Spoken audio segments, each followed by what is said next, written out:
The Bears rolled onto their red eye out of Las Vegas like gamblers who'd been down on their luck, bolting out of a casino after a miraculous last-second win pulled them ahead in the tally.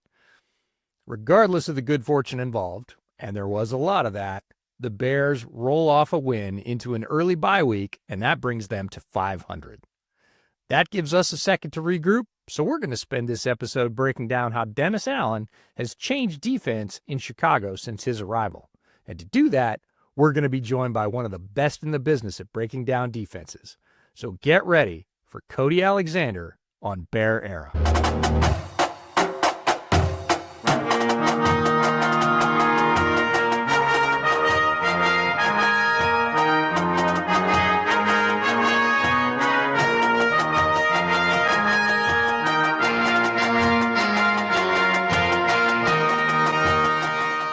Welcome back to Bear Era. I'm EJ Snyder. That's Ciaran Hall. And Ciaran, have you recovered from Sunday's shenanigans? Because they were legion, multitude. I don't know how to classify all those goings on in the desert. Yeah, it was Sunday was a very, very entertaining day. I got to watch the Vikings get their head kicked in my hometown, Dublin, in a historic day for all Irish NFL fans, and my dream is alive that maybe the Bears will come to Dublin one of these days. They have played there before. They were the last team prior to Sunday to play against the Pittsburgh Steelers in Dublin, so I still hold out hope that all Bears fans can come over to my neck of the woods and we can have some party before the Bears beat whoever they end up playing when they eventually do come to Ireland. Indeed, and I have been to Ireland. I've been to your fair city, visited my family in that country, and if that happens, I am telling you, I'm gonna be there. So we will figure that out. But you can mark my words on that one. That'll lead us into top trio this week. Ciaran, what is the thing coming out of a very scrappy Bears win against the Raiders that really impressed you? Man, I was more pumped about the Bears winning that game than I was last week, and I was very excited last week because obviously we got to see everything worked perfectly on offense. Bears were able to throw a bunch of yards, get a load of scores, and it was the first time we got into a fourth quarter where I think people were not nervous. And then this week was completely different, where I was hyped up so much. Obviously, I was probably still kind of on fumes because of what happened earlier on in the day, but I was hyped. I got home I just got home in time for the Bears kickoff, and then I'm like doing stuff at home, trying to get everything settled, and then I hear like the TV going mad. I'm like, oh, what has happened? And it's Bayard, and I'm like, oh my God, here we go again. Defense is kind of playing up, and I'm like, oh, great field position. Here we go. We're gonna do a first possession for the offense. We're gonna score.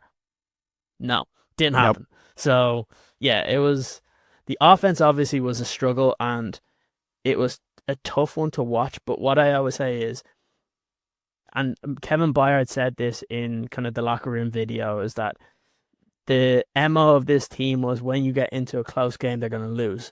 And they just proved to people watching this that that isn't the case. That even though the offense wasn't working, there was two drives in particular. Obviously, the touchdown to Rome Odunze, that was a fantastic throw. People just think that Rome was just open and it was easy for Caleb. Go back and watch that play. That was not. That was a fantastic throw. He throws that before Rome even gets out of his break.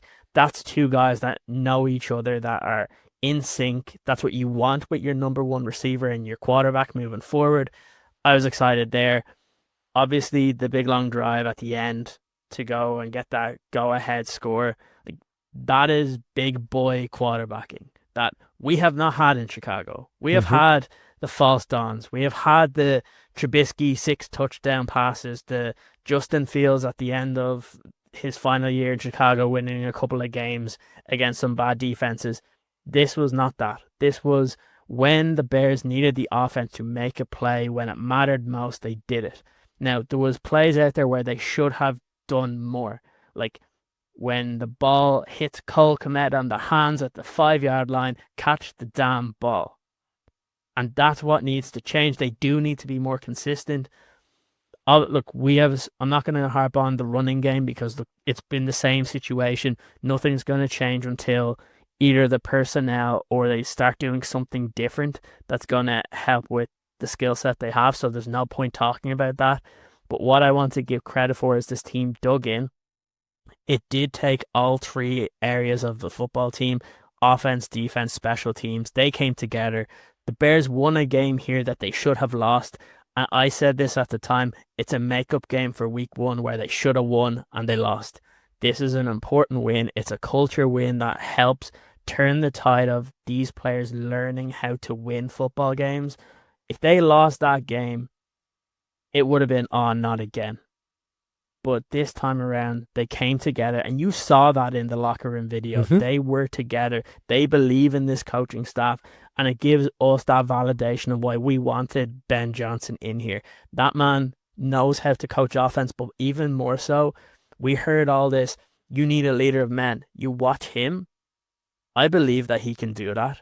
He's the type of head coach that you see come in and change things. It's not going to change overnight, but we are seeing development paths for many different areas of this football team. Wasn't pretty, but it was effective, and they won the game. They go into the bye 2-2, and I'm delighted.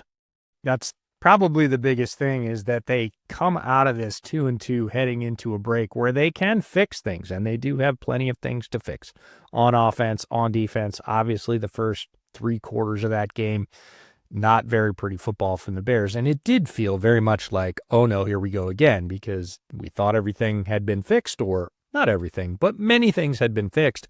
And we just, as football fans, sort of assume, okay, they've got that handled. That's not the way football goes. It goes up, goes down. We saw left tackle getting replaced. But to your point about the throw from Caleb Jerome, that is one of the best throws of the NFL season. It is an absolute laser. It is right out in front of his face mask where he needs to catch it. It was thrown, like you said, at or right before the break. There is no defense for that throw. That is a complete vapor trail. I have been near throws like that on the field. I watched Joe Milton light some of those things off, and those throws make a sound when they go by your ear. It's a hiss. Like, it is, when we talk about arm talent, that is arm talent. And to be able to see that from a young quarterback early in his second season in a new system, who threw that thing, just absolutely ripped it with confidence, knew that's where this player was going to be, knew that's where he needed to go. That is not something we've seen, to your point. And that is a level of quarterbacking that will allow you to compete at the highest levels in the NFL. Now, is it always consistent? No, but it is important, and there is evidence that that's it. And so everybody, heaping on Caleb and saying, well, he missed this. Yeah, but he made that. Like, he made that throw, and there's 10 guys in the NFL that can throw that ball like that. So that's why you draft a Caleb number 1 overall. And again, through his first, season, he's 27 touchdowns and 7 INTs, his best ever by a first overall pick at quarterback. So could he be doing more? Absolutely, he could be doing more. He's already doing a lot. So the whole he could do more thing should be a reason to celebrate and not a reason to heap on him as a young player and say he's not doing enough. For this week, my top trio is actually a mini trio. I've got 3 little points. They're all about this game, and they sort of point back to many of the same points that you're bringing up in terms of where this team is going and how it's growing. And the first thing is the detail orientation. We talked about Ben Johnson and how he was so focused throughout the offseason, and how he was teaching, and how he was communicating, and how he was holding guys accountable. And that is trickling down to the players. So the block kick that wins the game was a detail shared between teammates. All right. The long snapper told Blackwell earlier in the week, hey, their long snapper is moving the ball right before he snaps it, right before he hikes it, right? And so they had a pretty good jump off the previous 2. And then they were like, well, we know this is the cadence. We know this is the way that it's going. And he gets, literally 2 fingers on the football, changes the outcome of the game. But it's that detail orientation. They see Ben and the coaches doing that and delivering them that level of information, and they start doing it for themselves. That's massive. The mental toughness. This team played like garbage for 3 quarters. Coulda, woulda, shoulda gone in the tank. Typically would have in a previous season. Didn't. Found a way to stick with it. Should they have won? You can debate that all day long. They didn't play well enough to win, that's for sure. If you look at all the advanced statistics and probabilities, no. Like, the Raiders' success rate was 12% higher for the entire game. The difference between the Bears' success rate and the Raiders was the highest of the week for a team that actually won, right? The Bears had a lower success rate by a larger amount than any other team that won last week. So again, they stole one, but to your point, balances out the first week of the season. And the last one is accountability. Ben holding everybody accountable. This team holding the left tackle accountable and saying, no, it's not good enough right now, right? We need you to do different things, and we're going to communicate that in a clear way. And if you talk to players, that's all they want. They want clear accountability from coaching staff. What do you need me to do to win my job, keep my job, play well enough for this team to win? And if that gets communicated harshly or otherwise, but clearly and fairly, that's what they want. They want to know where they stand, and they want that to be true, for lack of a better term. And all three of those things, detail orientation, mental toughness, and accountability, are all different factors of where this team is going. And it's the reason they're 2-2 heading into their bye week instead of being, 1-3 or possibly even 0-4. And for me, that means the arrow is pointing up for the Bears for the rest of the season. At this point in the podcast, we usually go to our fan question of the week, and we are going to do that this week, but we're going to switch it up a little bit. We are going to have our guest, Cody Alexander, help us answer this week's fan question of the week from all of you. Yeah, go! We are fortunate to be joined today by one of the very best in the business at breaking down defensive football. Cody Alexander is the creator of MatchQuarters.com. He has written 6 books on defense, and he also hosts the Let's Talk Ball podcast. And today he joins us on Bear Era. We thought it would be fun to bring him in to both answer your fan questions and then break down what Dennis Allen has done with the Bears defense so far this season. Cody, thanks so much, and how are you doing today? Doing great. Thanks for having me on. Hey, anytime. It's always great when we get experts in the field to come on, and you certainly qualify as that. The fan question of the week that we picked for this week comes from Gronek on Blue Sky, and he says, who is a player that isn't getting the recognition but you feel deserves to be talked about more? Who is that for you on the Bears this season? Well, I am, if you do not know who me, I am a Baylor Bear homer. And so the person that I want to talk about, and EJ, we talked about him this offseason, is Andrew Billings. I think last season you saw his injury, that cratering of just the run game, being able to stop the run just in general. I think even just watching a few games this week, the run game isn't where it needs to be, but he's doing a lot of that dirty work. And I think because he is a true nose, he doesn't get recognized. I was at Baylor when we signed him, and when I tell you we freaked out in that room, people were running down the halls and everything. He is a great human being, but also I think it goes to show you too, like how important when you are a 4-down base to have a true nose that can actually demand double teams and do that dirty work. Yeah, he's not going to get a lot of pressures. He's not going to get a ton of sacks, but he's going to make life easier for everybody else. Yeah, I think having a nose that can control gaps that you do not have to worry about, you do not have to add anything to, and you can say, hey, man, you got this gap and a half to 2 gaps. It's yours, and just know that that's handled. We saw the effect of that, as you mentioned, last year when he went out and they just couldn't stop the tide. So having him back, I think, is cool. And yes, nose tackles, chronically underappreciated, I would say, in the NFL. So, fan question of the week is just the appetizer that we have for you with Cody. We're going to get into the meat of today's episode, and it is really taking a look at what Dennis Allen has done with the Chicago Bears defense since he's arrived. It is bye week, so we're going to do defense this week. We're going to do offense next week with another guest, but Cody has expertise in pulling this apart, so we really wanted to chop this up into 3 main categories. What are the biggest changes this year? What's working well, and what still needs fixing? So let's start off with the biggest changes to the Bears defense under Dennis Allen. I think the number one change is just personnel usage. I think you're seeing just a completely different way. Eberflus really likes to run that 4-2-5 base. They're going to run cover 3 a lot. They're going to run cover 2 as a changeup. You might get some 5-man pressures. I know they started mixing in some simulated pressures, so basically blitz with a 4-man rush last year. But the biggest thing, you didn't run, like, I think there was like maybe 2 or 3 snaps of dime last year. We're already at 10% heading into week 5.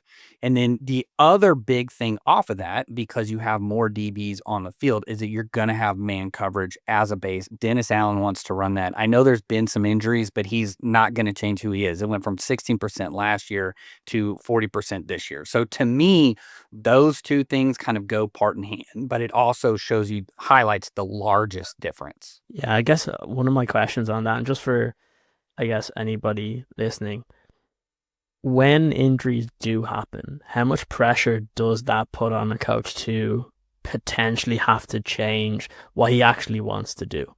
Because, like, obviously he might have been planning the entire offseason having guys like Jalen Johnson, even Terrell Smith, who would have been his premier backup. You lose both of those guys. Kyler Gordon has been there for the first few weeks. How much of an impact is that on a coach if, look, early on in the season, it was a struggle, especially against the Lions. It probably helps a little bit that they've had success the last 2 weeks, but does it have a lot of pressure on a coach when he does see the personnel go down to stick to his principles?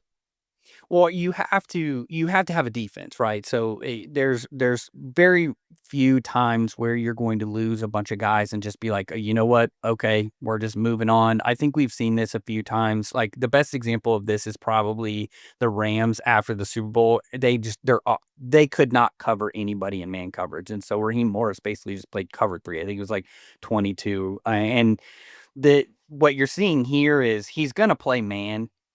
But I think the biggest thing is more of a pivot. You've seen a pivot now with Brisker really being around the line of scrimmage a lot and blitzing off the edge, which is typically going to be left for Kyler Gordon and your nickel pressures. And so that's kind of been the big thing I've seen is you're going to now move Brisker into that more of a blitzing role to allow your nickel to just not have to be information overload with, do I blitz? How does it change in zone coverage? Okay, I've got man, but I need to communicate, which we know. And I've highlighted this before on Match Quarters, is Jalen Johnson and Kyler Gordon basically are in sync in almost everything that they do, and that you can tell they have a lot of autonomy. They did in Eberflus, and I would assume with Dennis Allen as well. So when you lose guys like that, it's more about simplification. One way to do that is just play man coverage. But the way that I've seen that really show up is that Brisker really has become more of a blitzing safety, whereas you're not seeing a lot of these nickel pressures that you saw from Dennis Allen in other areas, especially with the Saints. Yeah. How much do you think that's going to change when Kyler Gordon comes back? We know that Jalen's out indefinitely for now. Can be coming back. He's going to get some core muscle surgery, it sounds like, but we don't have a timetable on that. Kyler is probably closer to returning to the field. And given what you know about Dennis Allen, those tendencies and what he prefers, really, how big of a difference is Kyler Gordon in this defense versus being on the sidelines?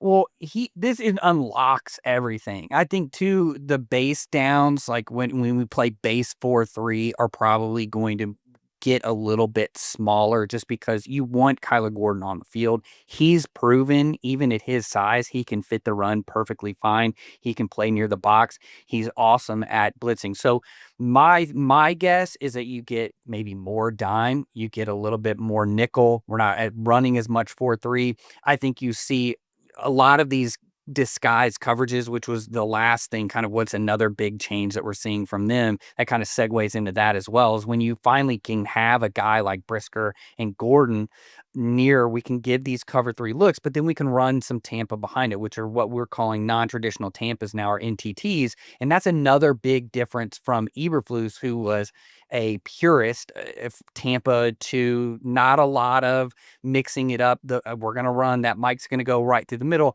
What you see with Dennis Allen is really, we're going to use that post safety. So the guy sitting in the middle of the field, we're going to use him and we're going to bake QBs. Well, what did we see in the last game with the Raiders? We saw 2 picks off of basically him, it's called two-hole coverage, is where we're going to leave that post safety. He looks high, and then he's essentially a vision player playing from depth.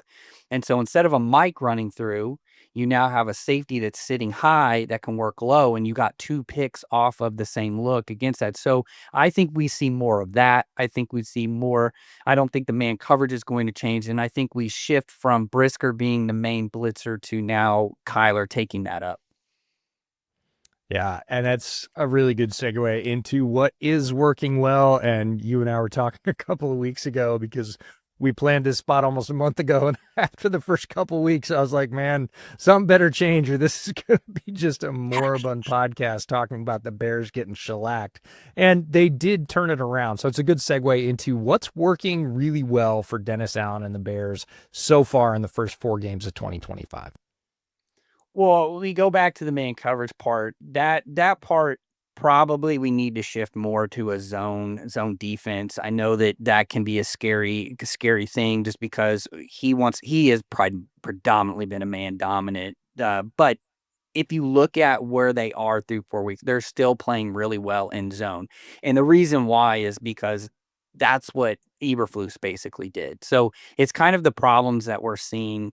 It's kind of the opposite of what we're seeing in Dallas, where Eberflus is essentially like so afraid to run man coverage. And then even when they're running zone, they're getting these massive like busts, like the Packers game, like for the first third down. And we've got 2 guys. We're supposed to run a sail route and the guy converts it to a go. And we have 2 guys running down. He can just throw to one of them. He said, hey, you guys pick which one wants the big play. Well, we're kind of seeing a situation with the Bears of as we go further down, we saw this did not play out really well against the Lions. Lions are notorious. You don't want to play man against them. You learn your lesson. We're not as healthy as we want to be. I think you need to kind of probably play a little bit more zone. So one of the things that is working well is when we're running cover 2, when we are running these cover 3 looks early on downs, these are being successful. It's just we got to clean up the man coverage a little bit, which a lot of times that's just matchup. I think the other thing too is you're creating these 5-man fronts. You're allowing Billings now to play over top of the center. So instead of just being a 4-down base all the time, we're seeing him walk down Edmonds. We're seeing him walk down Brisker. We're creating these odd front structures, and we're giving the offense a little bit more to look at. So all that means is we're closing the B gaps. We're in an even front or a traditional 4-down. We have an open B gap, and we're eliminating that just simply by walking a guy. And though it doesn't seem that complex, it changes the way that they block up front. And so therefore now we're creating isolations, we're creating one-on-ones with guys inside. And hey, if you want to double somebody, that's now a free runner. And so now you basically are changing the math, in which I think those things right now tend to be working well. We saw the cover 2 rotations as well are working. On third down, how impressed have you been with when Dennis Allen shows multiple guys in the box that are when quarterbacks don't know if they're going to blitz or they're going to drop back into coverage? Because obviously the first couple of weeks of the season and even really now, they haven't really got home when they're just rushing 4. But it seems like when it is those third down, fourth downs, they really do disguise a lot. And it kind of to me, just looking at it, it's like sometimes the quarterback doesn't know what's coming. And I just kind of put it up to like Dennis Allen getting the most out of the defense he currently has. But from your kind of expertise, how impressed have you been with the way they've been able to do that in terms of confusing guys like Dak Prescott? He was like great quarterback, has had a really good start to the season, but towards the end of the game there, when he has to push forward and have to throw the ball, that at times he seemed like he had no idea what the Bears defense was going to throw at him. Yeah, those mug fronts do a lot of pre-snap damage. And what I mean by that is that they have to really sort through and you have to really communicate. And so what you do with that is that if, you want to create numbers inside to isolate guys outside. I want to show outside numbers to isolate guys inside. And you don't necessarily want to just always send 6 or always send 7 guys. And so what it does is it really forces one-on-one blocking on the outside. So if you like your defensive ends, we know that we can isolate on tackles. And so then it becomes down to that matchup. And I think right now what we're really seeing is with the Bears is just, okay, can we win these matchups against good teams, right? They have a good right tackle, they have a good left tackle. Okay, well, can we win that matchup?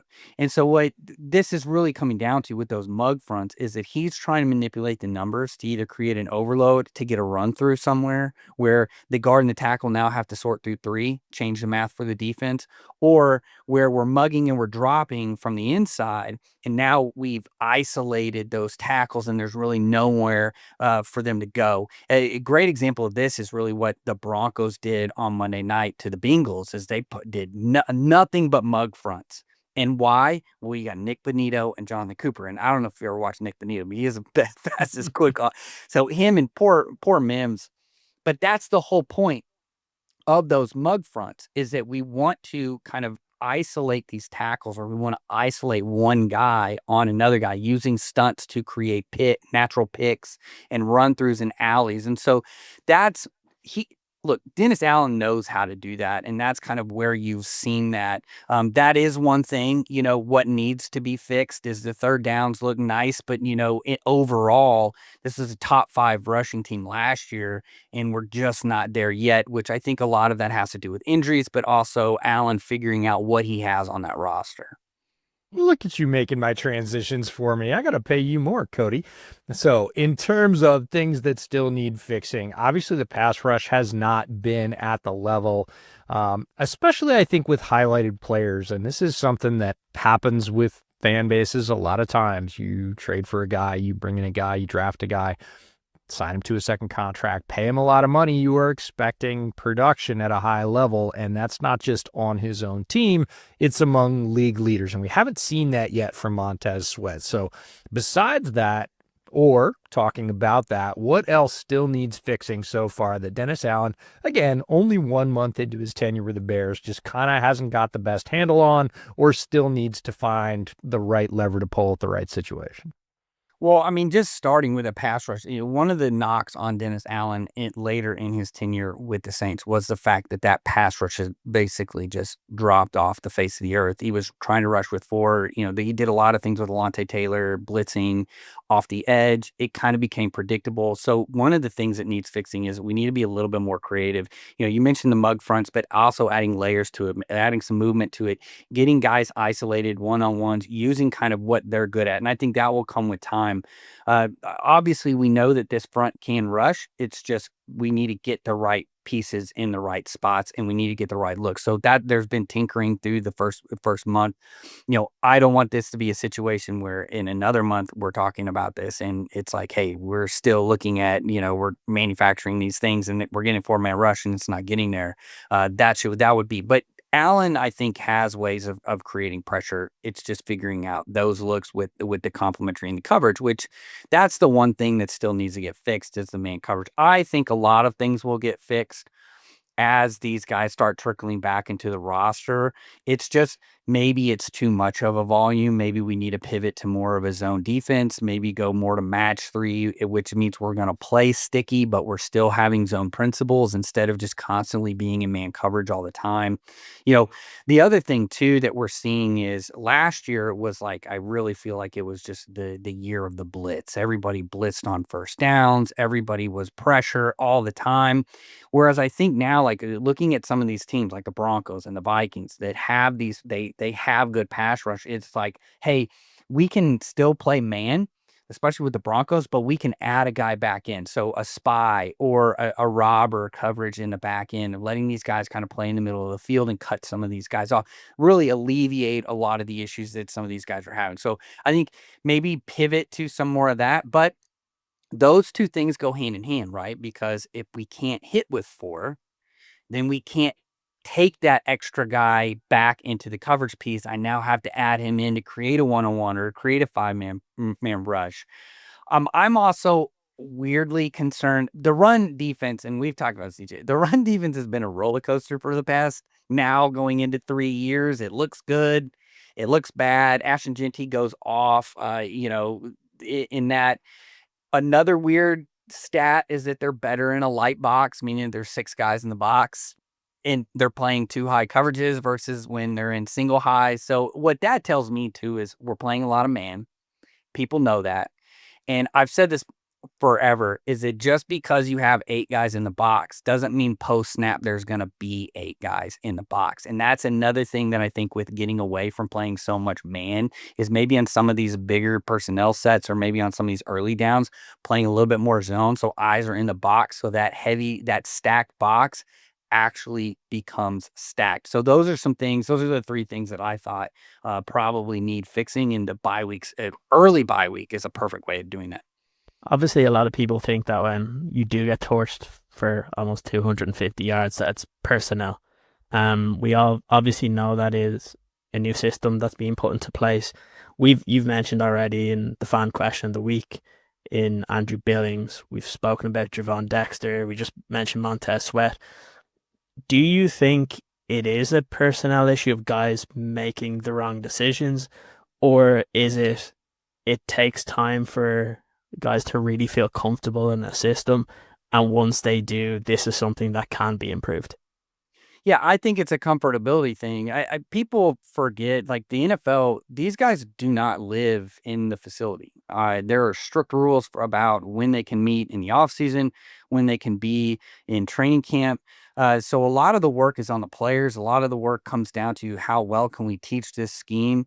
We're starting to see really a separation within the NFL of teachers versus just guys that are played in the NFL and got a coach right. I'm married to the guy's, daughter, whatever, basically like I'm not really a teacher. I'm just here to hang out. I think that we're seeing that separation. And part of that is like we've got to now have a new scheme. It's completely different than what even though structurally it is similar. It is different in the sense that they're running different patterns in the back end. They're running different patterns on the front end. They're being asked to do different things, different techniques. So I do think a lot of that run game can get fixed by I think, look, the other thing too is you went up against a guy in Chip Kelly who is a master at the spread offense and being able to create space. And so when you kind of play a lot of man, that makes it really easy on him. They can do a lot of different things with guys that just kind of create space, whether it's through motion or moving guys, a post snap, just these little, we call them RPOs, but a lot of times it's just, hey, I just need that guy moved. I know you're playing man, so I'm just going to run to the flat. And oh yeah, that was an RPO on paper, sure. But really what it was is I need you to move so I can hit that gap. And then it just comes down to fundamentals and just being able to play technique and being able to tackle and being strong at the point of attack. So I do think it can get fixed. I do think, like, again, this defense can't figure out if it wants to stop the run or not. So they can. It's just kind of like the pass rush. We know that they can rush the passer. So it's like I think the coaching staff figuring out with the players and then coming together. Yeah, the classic Moneyball quote, if he's such a good hitter, why doesn't he hit good? Right? There's such a good run defender, why don't they defend the run? And I think a lot of it is that switch between man and zone. And I think what a lot of people don't understand is, yes, you can run either with a mix of concepts from the other. You can run, you can run man defenses with zone concepts or zone defense with man concepts. And a lot of them mix the two, but one of the primary things that you get to do in zone that you don't typically get to do in man, especially against people like Chip Kelly, is keep your eyes towards the quarterback and see that exchange and see the play happen. And we've got defenders basically running away from the run until somebody screams run, and then they're 15 yards downfield. They got to reverse momentum, turn around, and try and make a tackle against an NFL running back, which is a difficult thing to do. So all that being said, the cherry on top of the sundae for us this week is Stat of the Week. And we're going to give that one over to you, Cody. You get to pick this week's Stat of the Week with something that you think really sums up where the Bears defense is right now. Well, it's kind of been the theme in the whole way, and I wanted to just highlight it. I think it's a good way of concluding this, is that you are seeing a shift from 16% man coverage last year to now 40% man coverage, one of the top man coverage defenses in terms of usage in the NFL. This is on par with the Browns and what they're trying to do. And I think, mentioning it about the run, when you do this, you have to win with the front. So the front has to actually win. So it can't just all be pass rush. It's like, well, how are the Broncos able to run so much man coverage? Well, they have primarily been able to run with a 5-man down line, and they dominate, right? They dominate, and so you're able to kind of do that. So a lot of these runs are stopped before they even get to the second level. And I think that's just going to be that piece. I think this thing gets fixed as soon as Johnson and Gordon come back, whenever they do come back. I think that Gordon obviously is going to come back earlier. I think that's a more important piece than the Johnson piece, just in the sense that you got to have a nickel.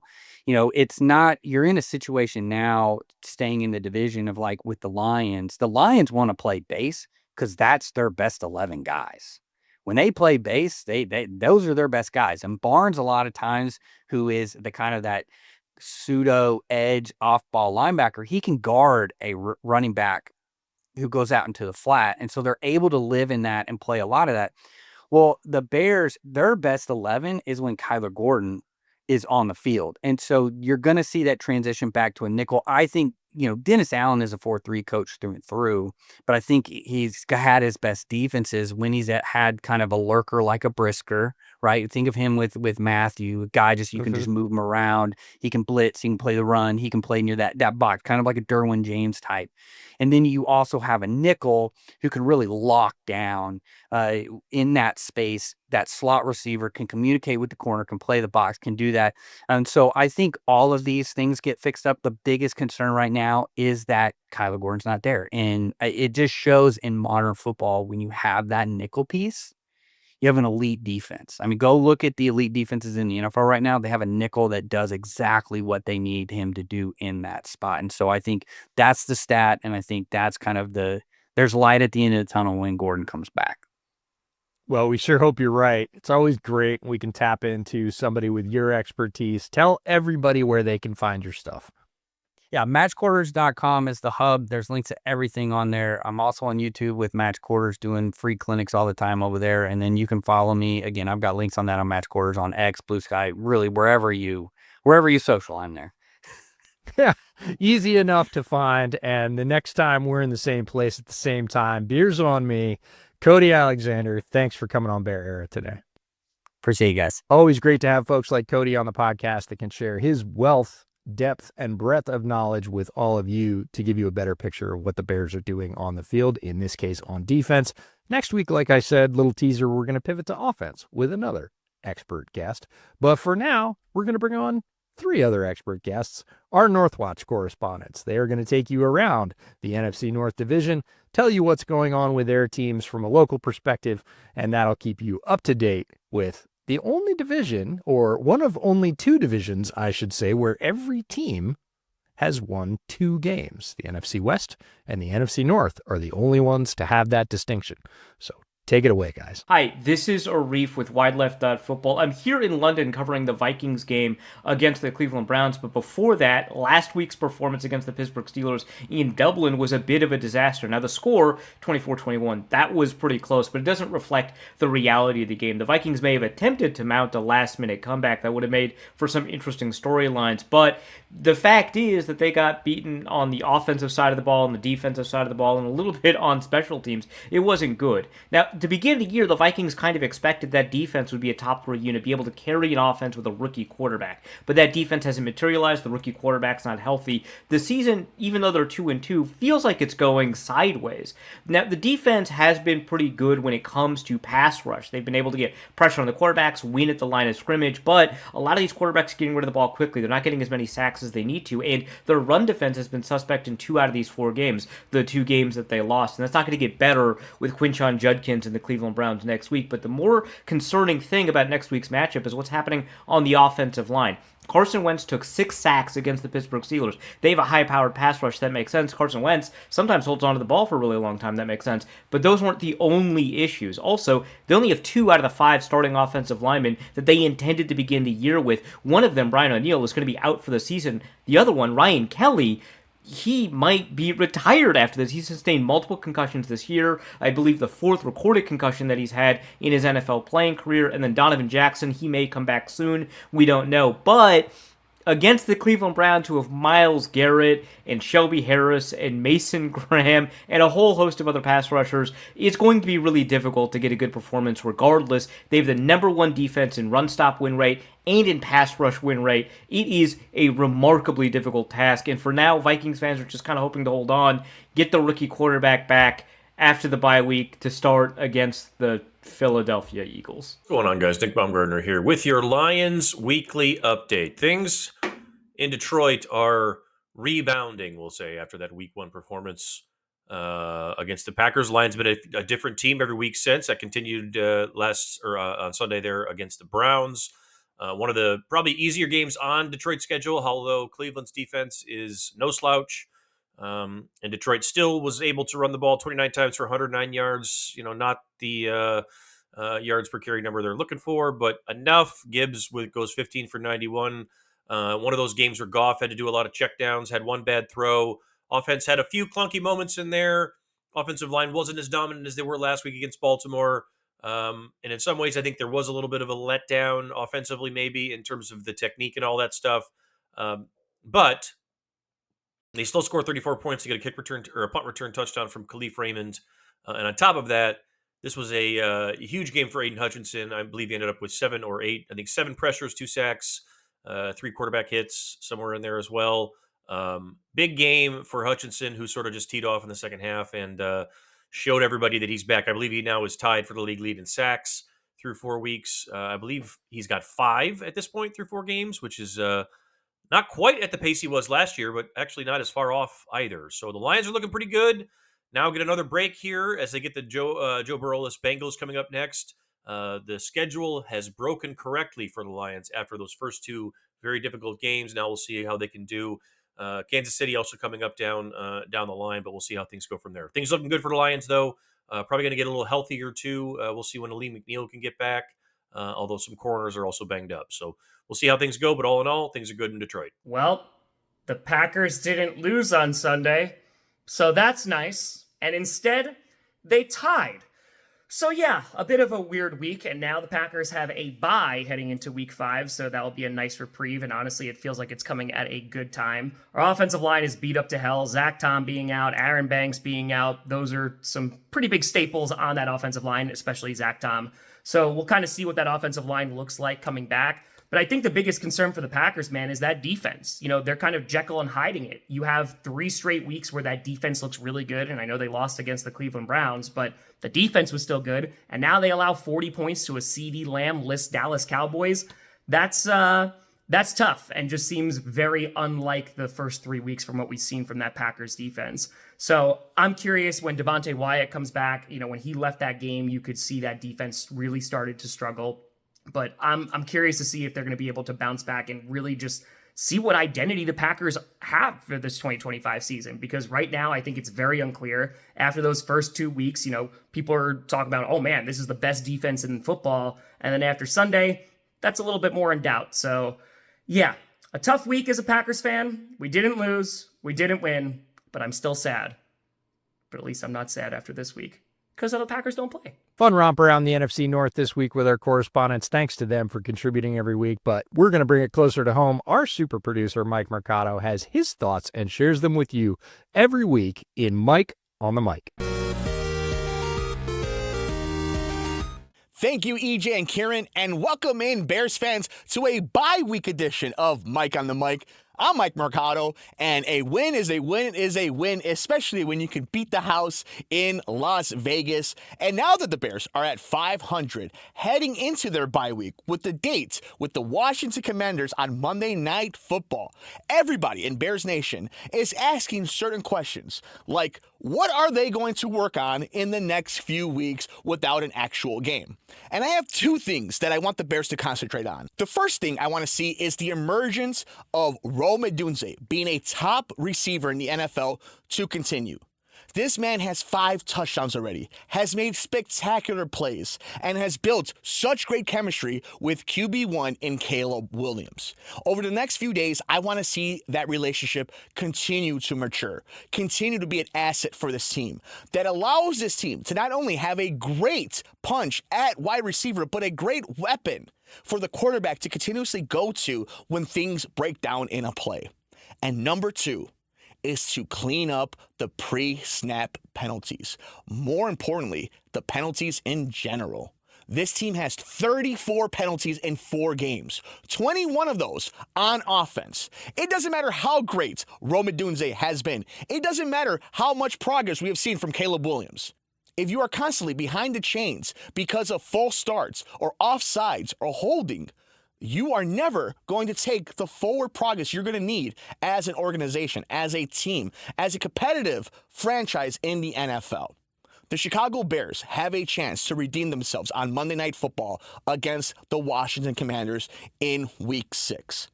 But in order to do that, in order to make things right for such an embarrassment last season, you're going to need this team to hunker down this bye week.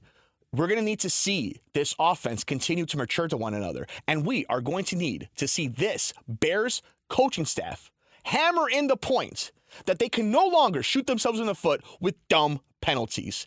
That is what Bears fans want to see this bye week. That is what Bears fans are looking for when we get to game week against the Commanders. Enjoy all the other games on the NFL slate in Week 5. We will see you next week for Washington Commanders Week here on Mike on the Mic. I'm Mike Mercado. Now back to EJ and Ciaran. Mike brought the fire again this week, and with that, we're going to close it up. Cheers and thanks to all our sponsors, Blue Wire Podcast, and of course, Homage Clothing, who keep us looking great throughout the season. Ciaran, what do you got to wrap this one up as we head into the bye week? It's not that easy to be the Cowboys, is it? I have a lot of friends who cover the Cowboys, and I shared with them all summer. I was like, ooh, not sure about Shoddy, but he could be okay.